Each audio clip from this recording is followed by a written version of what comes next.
think our outlook for Malaysia market is that for the short term, we are cautious and defensive for the next 2 to 3 months. But generally, over the longer term, we are positive for the Malaysian market. So let me explain. So I think in the short term, Malaysia will still be affected by the global situation. So given the slowdown in the US and Europe, and also the spike in the commodity prices due to the Russia-Ukraine war, there's been a bit of a risk aversion in global markets, and this is actually also affecting Malaysia, given our high dependence on exports and also our linkages to the global supply chain. So in the short term, I think investors will still remain cautious on taking any risks, whether it's in Malaysia or even in other emerging markets. So I think Malaysia will also be affected by those kind of fund flows. But I think in the longer term, I think in Malaysia still remains on a very solid growth path. We think that domestic consumption is strong. This year, GDP growth could be between 5 to 6%, which is one of the highest in the last few years. And also, we are actually a commodity exporter. And in terms of the other exports, which is the E&E segment, is still showing strong growth. So I think that Malaysia does present a lot of good opportunities if you take a longer term view. And also, once the election is over, I think that perhaps a more stable or stronger government could also implement policies which investors deem to be more favourable. If the budget can be also reformed in terms of the government, increasing revenue and reducing its subsidy bill, then foreign investors could relook at Malaysia and perhaps have more confidence to come back as well.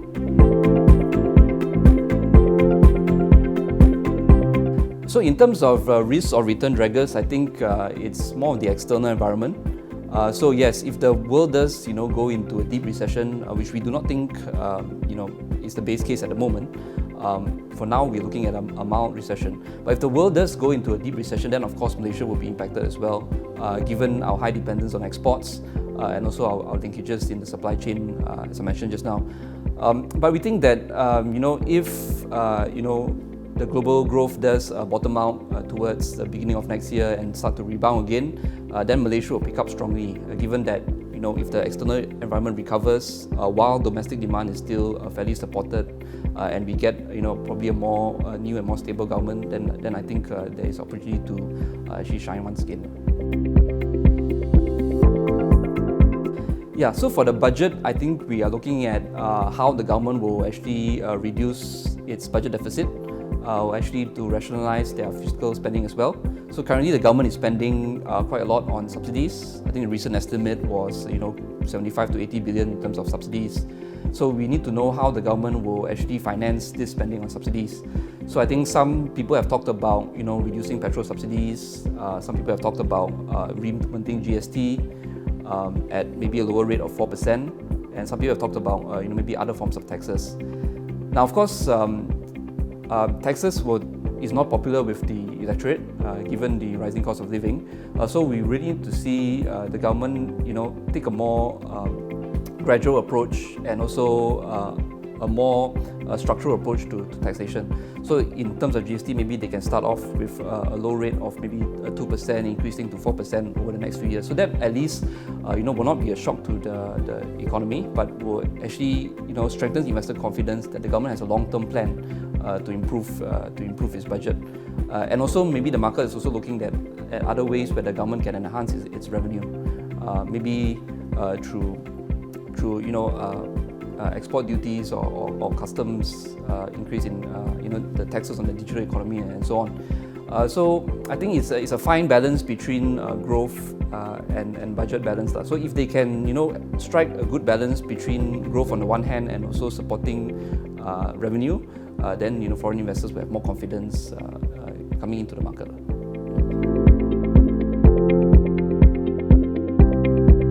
So I think in the short term, we are fairly defensive. We are holding a fairly high level of cash at the moment, but we're actually looking for opportunities to deploy this cash. So I think one sector that has been beaten down quite badly this year is the tech sector. A lot of tech stocks, both in Malaysia and globally, have suffered because of the rise in interest rates and tightening liquidity. Now we think that the structural drivers for this tech industry is still very solid. A lot of these companies actually are involved in the supply chain that actually supplies to the electric vehicle industry. So electric vehicle penetration globally is still at its infancy. and will only increase going forward. So we see that even in China and the US, top-selling cars are actually electric vehicles, and more and more electrical vehicles will come into the market in subsequent years. And so I think this is one of the key structural drivers for the tech sector, tech/semiconductor sector, and also the rise in terms of the usage of AI and advanced chips in our daily products and daily life. So the use of AI will only increase. I think every company views AI as necessity now. If you don't have AI, you are not competitive in the market. So I think these structural drivers, they have been there, and they are actually increasing.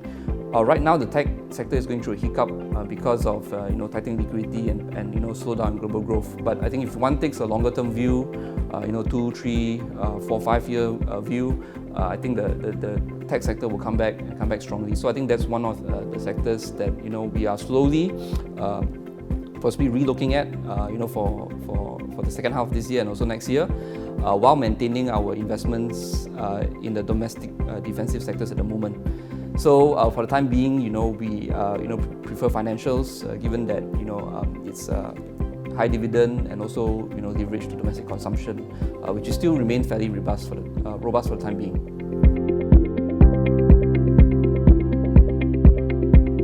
Yeah, so I think right now the market is driven by global macro at the moment. So I think people are waiting to see what the policy of the Fed, how will it evolve, and the growth environment in the US.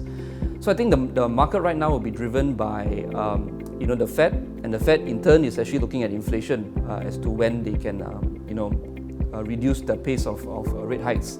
So as long as inflation remains high, we think the Fed will still be a bit constrained, but inflation can actually come down. Then the Fed probably can ease off on the rate hikes, and that will actually be more market positive. So I think now all eyes on the Fed and inflation, and this is actually a peculiar environment in that it's driven so much by actually US monetary policy and global liquidity. But we're looking forward to the time next year where we can refocus on the companies and the stock specific fundamentals, because I think that's where we excel, and that's where our strategy is focused on, selecting companies based on their fundamentals and based on their growth potential. Right now the market is actually moving together. Basically the correlation is high. So when US starts to sell down, I think the whole world follows. So there's been not much differentiation between companies. But I think next year when growth does stabilize and the Fed can actually ease off a bit, then you get the outperformance by really selecting companies that have better prospects.